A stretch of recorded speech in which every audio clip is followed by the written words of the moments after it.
जय हिंद दोस्तों, आप सभी का स्वागत है एक बार फिर से आपके अपने YouTube चैनल यूनिक ज्ञान में। आज हम बीए थर्ड सेमेस्टर के हिंदी साहित्य में एक ऐसे प्रश्न की बात करेंगे जो कि आपके एग्जाम में आता ज़रूर है और उसके अंक भी बहुत महत्वपूर्ण है। व्याख्या लिखने के लिए हमारे एग्जाम में ज़रूर आता है और उसको अगर हम सही तरीके से लिखते हैं तो हमें पूरे अंक मिल जाएंगे और वह इतने अंक के होते हैं तो उसके अंक मायने भी रखते हैं। तो हम आज जानेंगे कि व्याख्या किस प्रकार लिखें कि हमें पूरा अंक मिले। अगर आप चैनल पर नए हैं तो चैनल को सब्सक्राइब कर लीजिए जिससे आने वाली वीडियोस आपको प्राप्त हो सके। तो चलिए देखते हैं कि व्याख्या लिखने का सबसे पहला कदम क्या होता है। सबसे पहली बात क्या ध्यान में हमें रखनी चाहिए व्याख्या लिखते समय। सबसे पहले हमें आपको आपके सभी अध्याय हैं उनके लेखकों के नाम याद रहने चाहिए, क्योंकि जब आपको कुछ देगा पद्य या गद्य, जो गद्य देगा आपको जिसकी व्याख्या लिखनी रहेगी, सर्वप्रथम आप उसको पहचानेंगे और समझेंगे कि यह किस चैप्टर का है। अगर चैप्टर आपको याद आ जाता है तो उसके संदर्भ लिखने में सबसे पहली बात क्या आती है कि आपको उस जो चैप्टर जो आपको याद आया है उसके जो लेखक हैं उनका नाम याद होना चाहिए और क्या है उस कहानी में ये भी याद होना चाहिए। तो सबसे महत्वपूर्ण बात है सभी चैप्टर्स जो आपके अध्याय में आपके सिलेबस में लगे हुए हैं उनके लेखकों के नाम याद होने चाहिए, क्योंकि जब चेक करने वाला कॉपी प्रोफेसर चेक करेंगे अगर उनको दिख जाता है संदर्भ आपने सही लिखा है, आपको पता है कि किस चैप्टर का ये गद्य है, उनके लेखक कौन है, यह अगर सही वह देख लेता है तो व्याख्या को वह सरसरी निगाह से देखते हुए आपको पूर्ण नंबर दे देता है। आपको हम आगे चल के एग्जाम्पल दे के भी समझाएंगे सबसे महत्वपूर्ण क्या किस प्रकार से किस क्रम में हमें व्याख्या लिखनी है। लेकिन सर्वप्रथम हम आपको आपके सभी चैप्टर्स के लेखकों के नाम यहीं पर एक बार रिवीजन करा देते हैं, याद हो जाएगा। आप ध्यान से सुनिए, यहीं आपको याद हो जाएगा। तो व्याख्या के जो अंक हैं समझ लिए आपके पक्के हो जाएंगे। तो चलिए देखते हैं हमारा जो पहला चैप्टर उसके लेखक कौन है। सबसे पहले हम हिंदी उपन्यास की बात करेंगे। हमारे सिलेबस में हिंदी उपन्यास में झांसी की रानी जो लगा हुआ है उसके लेखक कौन है, वृंदावन लाल वर्मा। फिर हिंदी कहानी कौन कौन सी हैं, पंच परमेश्वर और पाजेब, गैंग्रीन, पर्दा, तीसरी कसम और पिता। जिसमें से पंच परमेश्वर जो है उस कहानी के लेखक कौन है, प्रेमचंद्र जी हैं। और पाजेब के लेखक जैनेन्द्र हैं। पाजेब के लेखक कौन है, जैनेन्द्र। गैंग्रीन के लेखक अज्ञेय हैं। पर्दा के लेखक हमारे यशपाल जी हैं। और तीसरी कसम के लेखक रेणु हैं, फणीश्वर नाथ रेणु जी। और पिता के लेखक ज्ञान रंजन हैं। इन सब चीज़ों को, इन सभी अध्यायों के लेखकों के नाम आप रिपीट करिए। झांसी की रानी वृंदावन लाल वर्मा, पंच परमेश्वर किसने लिखा हुआ है, प्रेमचंद्र। पाजेब जैनेन्द्र, गैंग्रीन अज्ञेय, पर्दा यशपाल, तीसरी कसम रेणु और पिता ज्ञान रंजन लिखे हुए हैं। आगे हम देखेंगे आगे क्या हमारा है, हिंदी नाटक एवं एकांकी। नाटक में हमारे क्या लगा हुआ है, ध्रुव स्वामी। और ध्रुव स्वामी किसने लिखा हुआ है, जयशंकर प्रसाद जी ने। एकांकी लगी हुई है हमारे सिलेबस में दीपदान, उसको डॉक्टर राम कुमार वर्मा जी ने लिखा है। और एक और एकांकी लगी है लक्ष्मी का स्वागत, जो कि उपेंद्र नाथ अस्क जी ने लिखी है।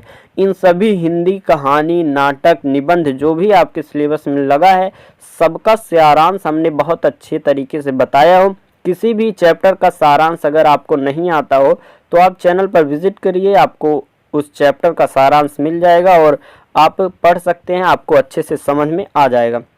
लक्ष्मी का स्वागत उपेंद्र नाथ अस्क जी ने लिखा हुआ है। आगे हम देखेंगे हिंदी निबंध। हिंदी निबंध हमारे सिलेबस में कौन कौन सा लगा है, भारतवर्षोन्नति कैसे हो सकती है, भारतेंदु हरिश्चंद्र जी ने लिखा है। मित्रता, आचार्य रामचंद्र शुक्ल ने। अशोक के फूल, हजारी प्रसाद द्विवेदी। उत्तरा फाल्गुनी के आसपास, कुबेर नाथ राय। तुम चंदन हम पानी, डॉक्टर विद्या निवास मिश्र जी ने लिखा हुआ है। भारतवर्षोन्नति कैसे हो सकती है, भारतेंदु हरिश्चंद्र। मित्रता, आचार्य रामचंद्र शुक्ल। अशोक के फूल, हजारी प्रसाद द्विवेदी तथा उत्तरा फाल्गुनी के आसपास, कुबेर नाथ राय जी ने। और तुम चंदन हम पानी, डॉक्टर विद्या निवास मिश्र जी ने लिखा हुआ है। इन सभी निबंधों का जो है हमने बताया हुआ है सारांश। अगर आपको वीडियो चाहिए तो डिस्क्रिप्शन में आपको प्लेलिस्ट की लिंक मिल जाएगी, जिनमें इन सभी अध्यायों का सारांश आपको मिल जाएगा। अन्य गद्य विधा में क्या क्या है? रेखा चित्र हमारे सिलेबस में लगा हुआ है, कौन सा? गिल्लू। गिल्लू किसने लिखा है? महादेवी वर्मा। संस्मरण लगा है 30 वर्ष का साथी रामविलास शर्मा जी ने लिखा है। जीवनी अंश कलम का सिपाही है, जो कि अमृत राय जी ने लिखा है। अमृत राय कौन थे? प्रेमचंद्र जी के बेटे थे, जिन्होंने उनकी जीवनी लिखी हुई थी। रिपोर्ट ताज में ऋण जन धल जन रेणु जी ने लिखा है, फरेश्वर नाथ रेणु जी ने। भोला राम का जीव व्यंग्य लगा है, हरिशंकर परसाई जी ने लिखा है। गिल्लू महादेवी वर्मा, 30 वर्ष का साथी रामविलास शर्मा, कलम का सिपाही अमृत राय, ऋण जल धन जल रेणु ने लिखा है, और भोला राम का जीव हरिशंकर परसाई जी ने लिखा हुआ है। अन्य गद्य विधा द्वितीय खंड में हमारा लगा है यात्रा वृत्तांत, मेरी तिब्बत यात्रा, राहुल सांकृत्यायन जी ने लिखा है। डायरी, एक लेखक की डायरी लगी है। मुक्तिबोध, इंटरव्यू में मैं इनसे मिला, श्री सूर्यकांत त्रिपाठी निराला जी से पद्म सिंह शर्मा जी मिले, वही इंटरव्यू लगा है हमारे सिलेबस में। किसने लिखा है? पद्म सिंह शर्मा ने। क्या लिखा है? मैं इनसे मिला, श्री सूर्यकांत त्रिपाठी निराला। और जूठन आत्मकथा अंश लगा है, जूठन ओम प्रकाश वाल्मीकि जी ने लिखा हुआ है। इसके आगे क्या ध्यान में रखना है कि व्याख्या लिखते समय क्या क्या बातें ध्यान में रखनी है। व्याख्या लिखने का सही क्रम हम आपको बताते हैं। सर्वप्रथम आपको संदर्भ लिखना है।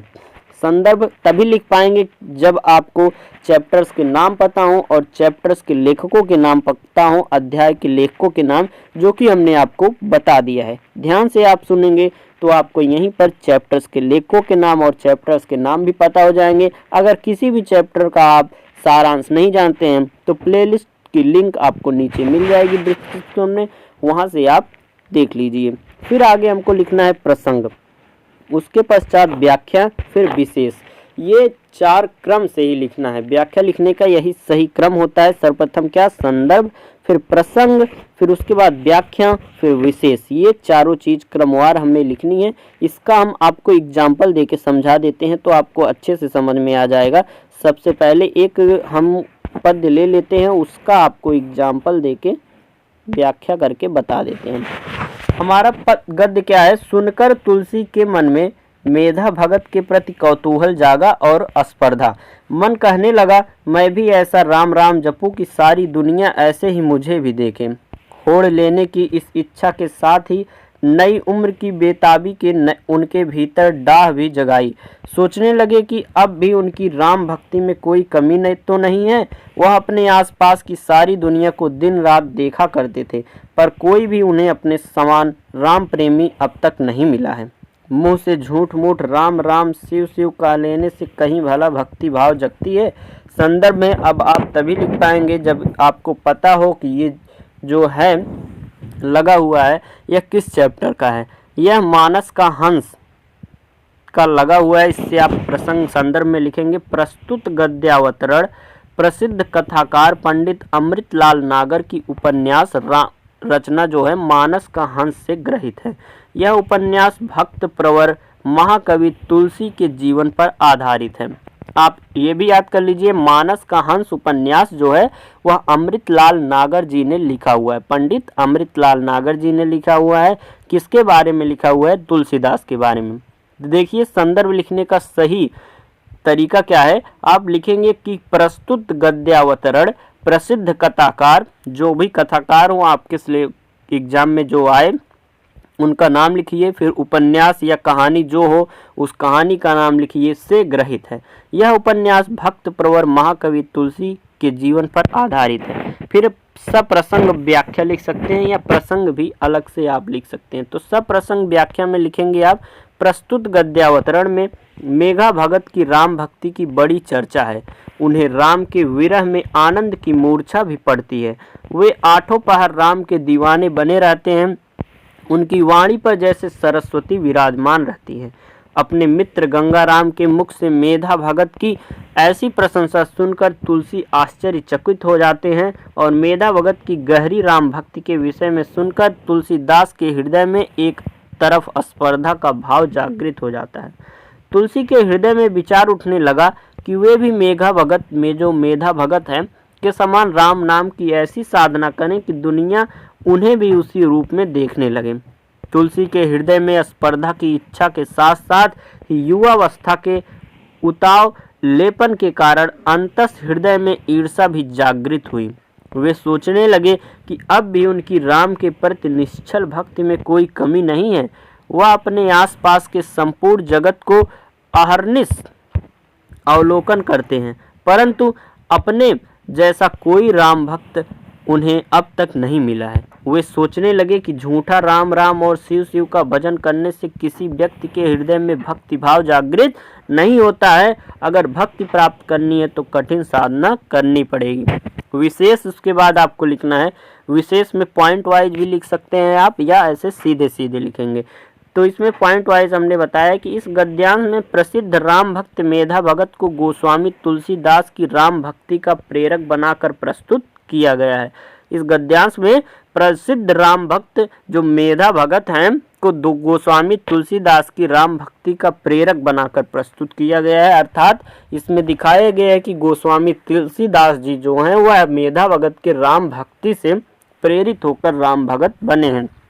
साधना के प्रारंभिक चरण में अंतर्द्वंद और स्वाभाविक संशय को तुलसी को मनोदशा में दिखाया गया है। वर्णन पद्धति अतिशय प्रभावशाली अर्थात बहुत ही ज़्यादा प्रभावशाली है।